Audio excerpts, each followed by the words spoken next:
조용한 집안. 시계 초침 소리만 들릴 때 그 고요함을 불편해하는 사람이 있습니다. 하지만 누군가는 그 고요 속에서 세상 어디보다 깊은 안정을 느끼죠. 혼자 있으면 외롭다는 말, 이제는 너무 익숙합니다. 그러나 인생을 조금 살아본 사람이라면 압니다. 외로움과 고독은 다르다는 걸. 외로움은 채워지길 바라는 마음이고, 고독은 스스로를 채우는 시간입니다. 많은 분들이 말합니다.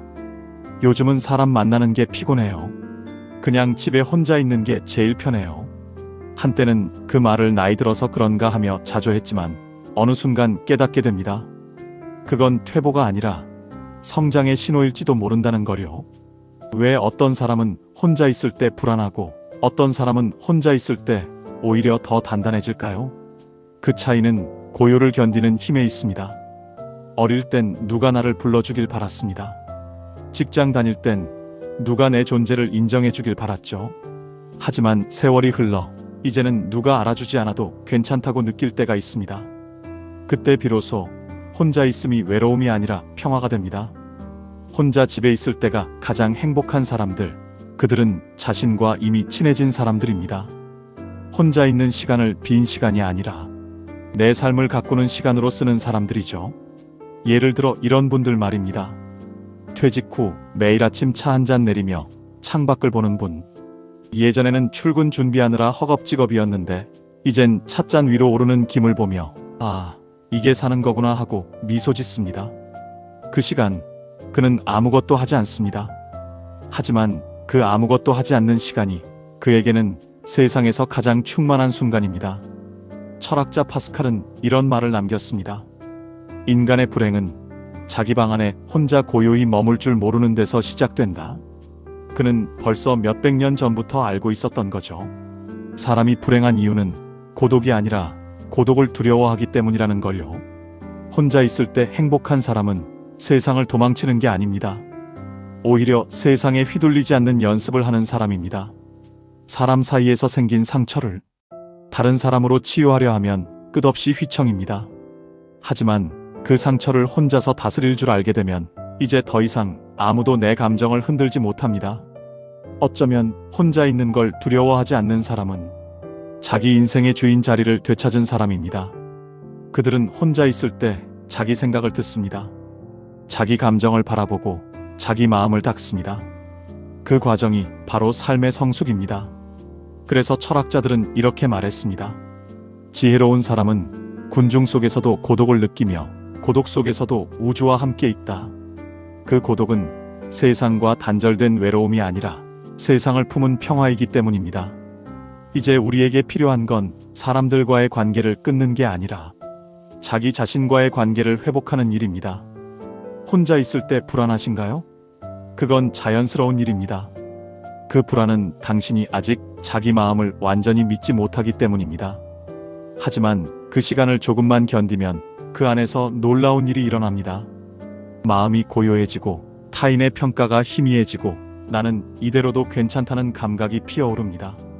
그 순간 집은 단순한 공간이 아니라 당신의 가장 깊은 성소가 됩니다. 사람이 혼자 있을 때 행복하다는 건 혼자서도 괜찮다는 게 아니라 혼자여도 충만하다는 뜻입니다. 진짜 행복은 누군가와 함께 있을 때 웃는 게 아니라 아무도 없어도 미소 지을 수 있는 힘에서 옵니다. 그 힘이 있는 사람, 그가 바로 세상을 가장 평화롭게 살아가는 사람입니다. 사람은 원래 혼자일 수 없는 존재입니다. 태어나서 첫 울음을 터뜨릴 때부터 우리는 누군가의 품을 찾아 헤맵니다. 따뜻한 손길, 이해받고 싶은 마음, 그 모든 건 인간이 가진 가장 깊은 본능이죠. 하지만 인생의 어느 지점에 오면 깨닫게 됩니다. 그토록 갈망했던 함께 있음이 때로는 우리를 가장 지치게 만든다는 걸요. 누군가의 시선에 맞추며 웃고 말 한마디에도 마음이 흔들리고 관계를 유지하기 위해 애써야 하는 피로감. 그 모든 걸 경험한 사람은 압니다. 고요가 얼마나 귀한 선물인지. 왜 우리는 고요를 두려워할까요? 그건 그 안에서 자기 자신을 마주해야 하기 때문입니다. 고요 속에는 외부의 소음이 없습니다. 그러니 남의 목소리도 세상의 기준도 사라집니다. 그 자리에 남는 건 오직 나뿐이죠. 그날을 똑바로 보는 일, 그게 사실 얼마나 어려운 일인지 아시죠? 그래서 사람들은 외부의 자극 속에 자신을 묻습니다. 텔레비전 소리, 사람들의 모임, 끝없는 약속들. 그건 다 자기 마음의 불안을 가리기 위한 장치입니다. 철학자 쇼펜하우어는 이런 말을 남겼습니다. 대부분의 사람들은 외로움을 견디지 못해 자신의 수준 이하의 사람들과 어울린다. 그 말이 조금 거칠게 들릴 수도 있습니다. 하지만 그의 뜻은 단순했습니다. 혼자 있을 용기를 가지지 못하면 결국 자신을 잃게 된다. 혼자 있을 때 행복한 사람들은 바로 그 용기를 가진 사람들입니다. 그들은 외로움의 감정이 찾아올 때 그걸 피하지 않고 똑바로 바라봅니다. 그 순간 외로움은 두려움이 아니라 거울이 됩니다. 그 거울 속에는 어떤 얼굴이 비칠까요? 그동안 남을 위해 맞춰온 내 얼굴, 억눌린 감정들, 놓치고 살아온 진짜 욕망들. 그걸 하나씩 마주하다 보면 비로소 자기 자신을 이해하게 됩니다. 아, 내가 이래서 힘들었구나. 내가 이런 사람을 싫어하는 이유가 있었구나. 그 깨달음이 쌓이면 이제는 누가 뭐라 해도 쉽게 흔들리지 않습니다. 그게 바로 고독을 통해 단단해지는 과정입니다. 혼자 있는 시간은 결코 텅 빈 시간이 아닙니다. 그건 마음이 자라나는 시간입니다. 이제 생각해 볼까요? 혼자 있기를 좋아하는 사람들의 특징 중 하나는 그들은 타인의 인정에 휘둘리지 않는다는 겁니다. 그들은 더 이상 내가 괜찮은 사람인지를 남의 눈으로 판단하지 않습니다. 그저 자신에게 솔직합니다. 그런 사람은 직장에서 실패해도 인간관계가 어색해져도 무너지지 않습니다. 그들은 이미 알고 있거든요. 행복은 관계의 수가 아니라 내면의 안정감에서 온다는 걸요. 이건 철학적으로 자기 완결성이라고 부릅니다. 스스로 충분하다고 느끼는 존재 상태. 그건 아무나 가질 수 없습니다. 오랜 시간 자기 자신과의 대화 속에서만 길러집니다. 칸트는 말했죠. 외부의 소음 속에서는 자유로울 수 없다. 진짜 자유는 자기 안의 질서에서 비롯된다. 이 말은 곧 혼자 있을 때 마음이 안정된 사람이 진짜 자유로운 사람이라는 뜻이기도 합니다. 이 자유는 아무도 나를 방해하지 않기 때문에 생기는 게 아닙니다. 누가 곁에 있든 없든 내 마음의 중심이 흔들리지 않기 때문에 생기는 것입니다. 그래서 고독은 도망이 아니라 훈련입니다. 사람과의 관계를 단절하는 것이 아니라 관계에 휘둘리지 않는 법을 배우는 훈련이죠. 혼자 있을 때 행복한 사람들은 그 훈련을 통해 배웠습니다. 고요는 나를 고립시키는 벽이 아니라 세상과 나 사이의 경계를 바로 세워주는 울타리라는 걸요. 그 울타리 안에서 그들은 쉼을 얻습니다. 자기 생각을 정리하고 세상과 다시 만날 힘을 길러냅니다. 그렇습니다. 진짜 고독은 세상과 등을 지는 게 아니라 세상으로 돌아가기 위한 충전의 시간입니다. 그 시간 속에서 마음이 단단해지고 삶의 중심이 조금씩 자리를 잡습니다. 그렇게 단단해진 사람은 다시 사람들 속으로 들어가도 흔들리지 않습니다. 그들은 알고 있습니다. 고독이 자신을 지키는 방패였음을. 퇴직한 지 3년째라는 한 남성이 있었습니다. 회사 생활 30년, 그는 늘 사람들 속에서 바쁘게 살았습니다. 보고서, 회의, 회식, 그리고 다음날 아침. 그에게 혼자 있는 시간은 단 5분도 없었죠. 처음 퇴직했을 땐 너무 낯설었습니다. 휴대전화는 조용하고 아침에 갈 데도 없고 하루 종일 누가 자신을 찾지 않는다는 사실이 그를 불안하게 만들었습니다. 그런데 어느 날 문득 깨달았다고 합니다. 이 적막이 꼭 나쁜 것만은 아니구나. 아무도 방해하지 않는 그 시간에 그는 오랫동안 미뤄둔 일을 하나씩 시작했습니다. 서랍 속 사진들을 정리하고 10년 전 가족 여행 때 쓴 편지를 꺼내 읽고 낡은 찻잔에 따뜻한 차를 따라 마셨습니다. 그는 말했습니다. 그동안은 늘 누군가와 있어야 내 존재가 확실하다고 느꼈어요. 그런데 지금은 혼자 있는 시간에야 비로소 내가 나라는 게 느껴져요. 이게 바로 혼자 있을 때 행복한 사람의 첫 번째 특징입니다. 그들은 혼자 있음을 결핍이 아니라 정체성의 회복 시간으로 삼습니다. 세상이 준 역할이 사라져도 스스로를 잃지 않는 사람이죠. 또 다른 사람을 떠올려 봅니다. 어느 중년 여성은 남편의 은퇴 후 하루 종일 같이 있는 게 너무 힘들다고 했습니다. 같이 있으면 싸우고 떨어지면 허전해요. 그래서 그녀는 매일 아침 30분씩 혼자 공원을 걷기로 결심했습니다. 처음엔 어색했답니다. 주변의 시선이 신경 쓰이고 이 시간에 집안일을 해야 하는데 하는 죄책감도 들었죠. 하지만 어느 날부터인가 그 길을 걸을 때마다 머릿속이 맑아졌다고 합니다. 남편의 잔소리도 자식 걱정도 조금은 멀리서 바라볼 수 있게 됐다고요. 그녀는 말했습니다.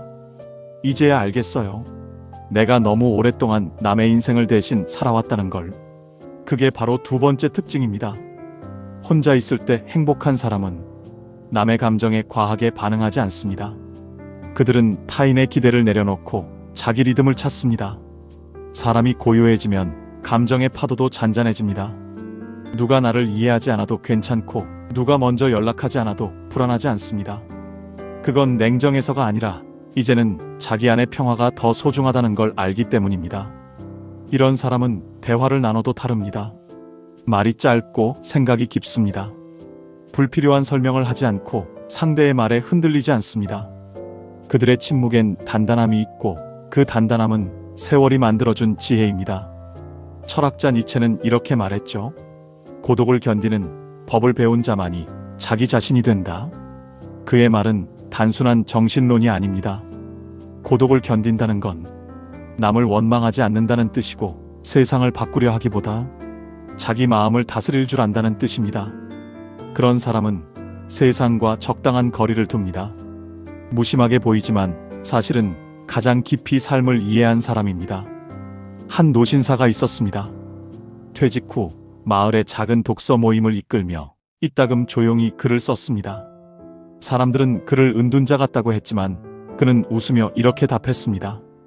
은둔이 아니라 정리 중입니다. 세상과 너무 가까이 있으면 내 마음이 흐려지거든요. 이 말이 저는 참 좋았습니다. 고독은 멀어지기 위한 게 아니라 삶을 선명하게 보기 위한 거리 조절이라는 것. 혼자 있을 때 행복한 사람은 그 거리의 미학을 압니다. 누구와도 싸우지 않고 그저 한 발 물러서서 바라볼 줄 아는 사람이죠. 그런 태도는 가족 안에서도 드러납니다. 자식이 말을 거칠게 해도 배우자가 짜증을 내도 그들은 흥분하지 않습니다. 왜냐하면 그 감정이 내 것이 아니라는 걸 알기 때문입니다. 그저 받아들이고 흘려보냅니다. 그것이 고독 속에서 배운 지혜입니다. 이제 우리는 묻게 됩니다. 그들은 왜 그렇게 여유로울까? 왜 혼자 있어도 무너지지 않을까? 그 이유는 간단합니다. 그들은 더 이상 사람을 통해 자신을 확인하지 않기 때문입니다. 그들에게 타인은 의지의 대상이 아니라 나눔의 대상일 뿐입니다. 그래서 그들은 누구와 함께 있을 때도 자유롭고 누구와 헤어져도 허전하지 않습니다. 그 자유로움이 바로 혼자 있어도 행복한 사람들의 내면적 품격입니다. 살다 보면 이런 순간이 있습니다. 누가 내 이야기를 들어주지 않아 서운하고 내가 한 노력을 몰라줘서 억울하고 그 마음이 쌓여 문득 나는 왜 이렇게까지 애써야 하나 하는 생각이 들 때가 있죠. 그럴 때일수록 혼자 있는 사람들은 다르게 반응합니다. 그들은 세상의 평가에 길들여지지 않으려 합니다. 자신의 기분을 남의 말 한마디에 맡기지 않습니다. 그들은 알고 있죠. 행복이란 결국 내 마음의 리모컨을 내가 쥐고 있을 때만 유지된다는 거요. 한번 생각해 보세요. 하루 동안 우리가 기분이 오르락내리락 하는 이유, 그 대부분이 사람 때문입니다. 누가 인사 안 했다. 누가 말투가 차갑다. 내가 한 말을 오해했다. 우리는 늘 그런 일들의 감정이 흔들리며 삽니다. 하지만 혼자 있을 때 행복한 사람들은 이 작은 파도에 휩쓸리지 않습니다. 그들은 자신의 감정을 객관적으로 바라보는 연습을 해왔기 때문입니다. 철학자 스피노자는 말했습니다. 감정을 이해하면 감정의 노예가 되지 않는다. 혼자 있는 시간은 바로 그 연습의 공간입니다. 감정이 올라올 때마다 멈춰서 바라보는 연습. 그건 누구도 대신해 줄 수 없는 자기 수양의 길이죠. 그래서 그들은 누가 뭐라 해도 이렇게 말할 수 있습니다. 괜찮아요. 그건 그 사람의 문제니까요. 이 단 한 문장은 고요 속에서 자신을 다스려 본 사람만이 할 수 있는 말입니다. 이건 단순한 인내심이 아닙니다. 내면의 주도권을 되찾은 사람만의 평정심입니다. 주도권이란 무엇일까요? 그건 외부 자극에 반응하기 전에 내 마음을 먼저 바라보는 힘입니다. 누군가 나를 화나게 했을 때 내가 왜 화가 나는지를 묻는 것. 그 질문 하나가 삶의 균형을 바꿉니다. 왜냐하면 그 순간 당신은 더 이상 피해자가 아니기 때문입니다. 감정의 주인이 되고 삶의 중심을 다시 세우는 사람이 됩니다. 한번 이런 장면을 떠올려 보세요. 누군가 당신에게 무례하게 말했을 때 예전 같으면 하루 종일 마음이 불편했을 겁니다. 하지만 이제는 이렇게 생각합니다. 저 사람도 자기 안의 불편함을 나에게 던진 것뿐이야. 그 생각 하나만으로 당신의 하루는 훨씬 가벼워집니다. 혼자 있을 때 행복한 사람들은 이걸 몸으로 배웠습니다. 세상은 바뀌지 않지만 내 마음을 다스릴 수는 있다는 걸요. 그들은 관계의 소용돌이 속에서도 자신의 호흡을 놓치지 않습니다. 누가 떠나도 괜찮고 새로운 인연이 와도 서두르지 않습니다. 그들은 알고 있습니다. 모든 관계는 잠시 머물렀다 흘러가는 강물이라는 걸요. 이건 체념이 아닙니다. 진짜 이해입니다. 모든 건 변한다는 사실을 받아들인 사람이 비로소 지금 이 순간을 온전히 살 수 있습니다. 혼자 있는 힘은 그래서 단순히 사람을 피하는 기술이 아니라 삶의 중심을 되찾는 철학입니다. 그들은 말합니다. 이젠 무엇이든 조금 늦게 반응하려 합니다. 그 느림은 결코 둔함이 아닙니다. 그건 내면의 균형을 지키려는 지혜입니다. 세상이 빠르게 변할수록 내 안의 속도를 늦추는 건 용기가 필요합니다. 하지만 그 느림 속에서 비로소 보이기 시작합니다. 진짜 소중한 것이 무엇인지. 그건 물질이 아닙니다. 명예도 아니고 타인의 시선도 아닙니다. 그저 오늘 하루 내 마음이 평온했는가, 그 단 하나의 질문이 전부입니다. 혼자 있는 사람은 그걸 압니다. 그래서 그들은 조용히 자신에게 묻습니다. 오늘 나는 나를 얼마나 괴롭혔는가? 그 질문 앞에서 마음이 평화롭다면 그날은 이미 충분히 행복한 날입니다. 이런 사람들에게선 특유의 느긋함이 느껴집니다. 바쁜 세상 속에서도 그들의 표정은 흔들리지 않습니다. 그들은 자신만의 내면의 시계를 따라갑니다. 누가 뭐라 해도 그 시계의 바늘은 조용히 단단하게 흘러갑니다. 그 시계는 결국 우리 모두가 찾아야 할 것, 즉 자기 마음의 리듬입니다. 그 리듬을 되찾은 사람은 세상과 부딪히지 않고도 자신의 길을 묵묵히 걸어갑니다. 혼자 있는 시간이 늘어나면 사람들은 처음엔 그 고요함을 불편해합니다. 하지만 어느 순간부터 그 고요가 쉼이 됩니다. 그리고 그 쉼은 삶의 방향을 바꾸어 놓습니다. 고요를 견딜 줄 아는 사람은 대화의 무게가 달라집니다. 말이 줄고 듣는 시간이 늘어납니다. 누가 나에게 푸념을 늘어놓아도 즉시 반박하거나 훈수 두지 않습니다. 그저 그랬구나 하며 들어줍니다. 그 한마디 안에는 세상을 한 번 다 살아본 사람의 온기가 있죠. 혼자 있을 때 행복한 사람은 다른 이에게 부담을 주지 않습니다. 자신이 외롭지 않으니 타인을 억지로 붙잡지 않습니다. 이건 역설적이지만 그 여유가 관계를 더 가깝게 만듭니다. 함께 있음이 강요가 아닌 선택이 되니까요. 한 중년 부부의 이야기를 떠올려 봅니다. 남편은 퇴직 후 하루 종일 집에 머물며 아내에게 잔소리를 늘어놓았습니다. 당신은 왜 이렇게 게을러졌어? 나 없으면 아무것도 못한다니까.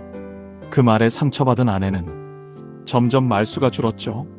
그러던 어느 날 아내는 매일 오후 1시간씩 혼자 카페에 가서 책을 읽기 시작했습니다. 처음엔 남편이 불만을 터뜨렸지만 얼마 지나지 않아 그 시간은 둘 다에게 필요한 휴식이 되었습니다. 남편은 그 고요 속에서 자신의 불안을 들여다보게 됐습니다. 일이 사라진 자리에서 느낀 공허함을 아내에게 쏟고 있었다는 걸 깨달은 거죠. 그는 말했습니다. 이제야 알겠어요.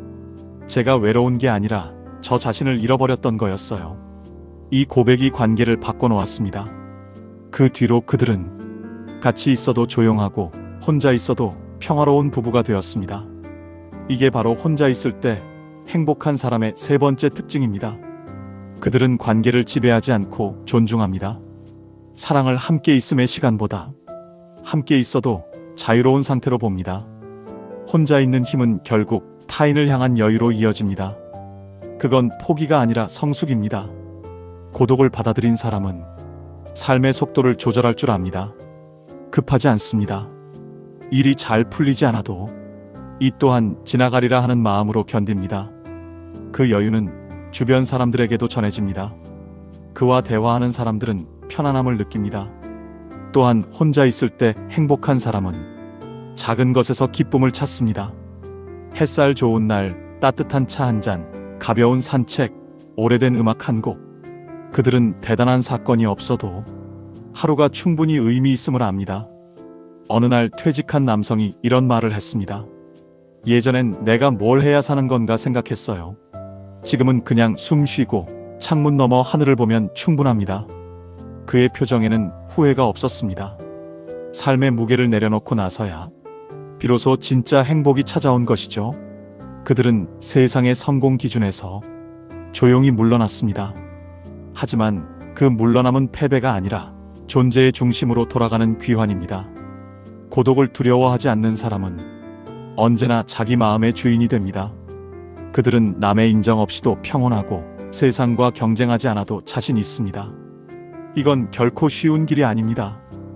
혼자 있는 시간에는 가끔 외로움이 밀려오고 스스로의 부족함이 드러나기도 하니까요.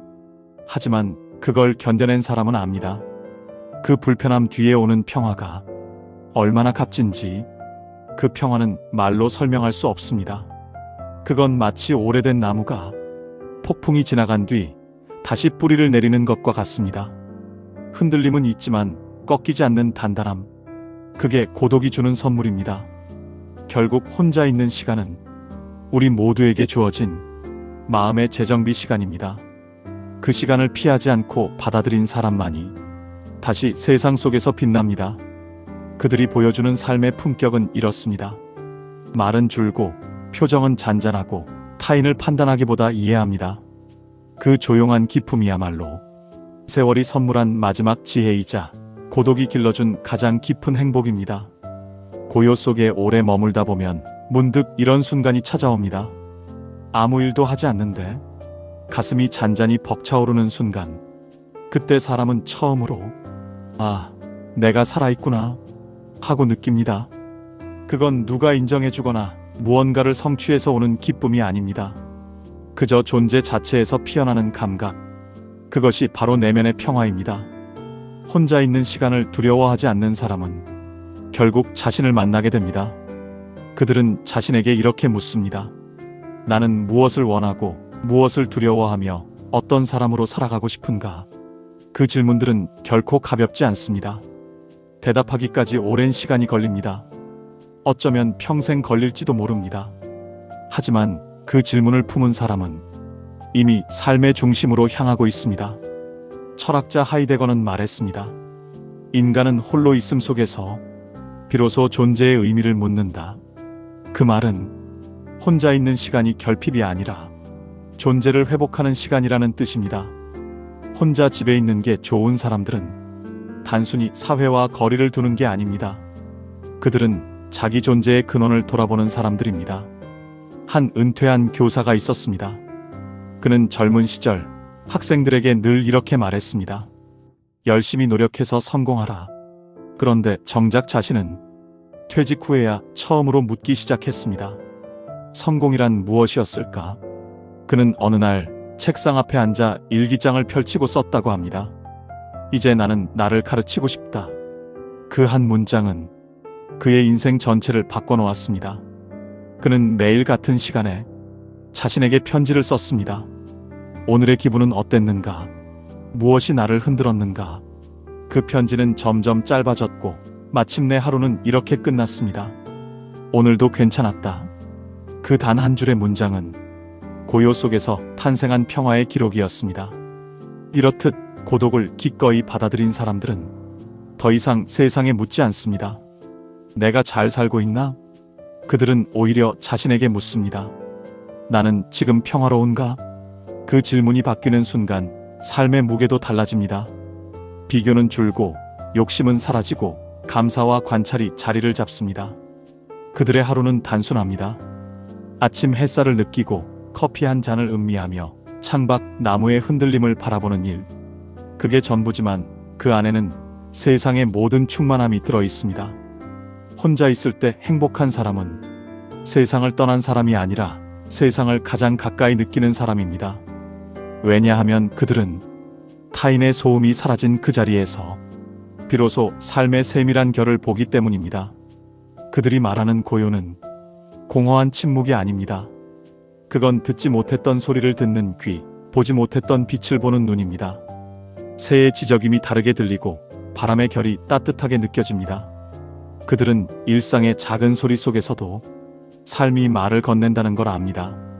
이런 사람은 외로움을 이야기하지 않습니다. 그 대신 요즘은 혼자 있어도 풍경이 내 것 같아요. 그렇게 말합니다. 그건 도피가 아니라 통합입니다. 세상을 밀어내는 게 아니라 세상을 더 깊이 끌어안는 방식입니다. 고독 속에서 만나는 자신은 언제나 불완전합니다. 때로는 후회로, 때로는 슬픔으로 다가오죠. 하지만 그 모든 감정조차 이제는 괜찮습니다. 왜냐하면 그 모든 것이 나이기 때문입니다. 이 깨달음이 찾아온 사람은 누구도 원망하지 않습니다. 세상도 사람도 자신도 그저 모든 것이 제자리에 있었다는 걸 조용히 받아들입니다. 그것이야말로 고독이 우리에게 주는 마지막 가르침 아닐까요? 사람은 결국 혼자입니다. 그 사실을 인정할 수 있을 때 비로소 진짜 관계가 시작됩니다. 누군가와 함께 있어야만 행복하다면 그건 아직 마음이 세상에 매여 있는 상태입니다. 하지만 혼자 있어도 마음이 편안하다면 그 사람은 이미 세상과 화해한 사람입니다. 고독은 우리를 멀리 데려다 주지만 결국 다시 세상으로 데려옵니다. 단지 이번에는 조금 다른 모습으로요. 조급하지 않고 무리하지 않고 남을 바꾸려 하지 않는 사람으로. 혼자 있는 힘을 배운 사람은 이제 세상 속에서도 고요합니다.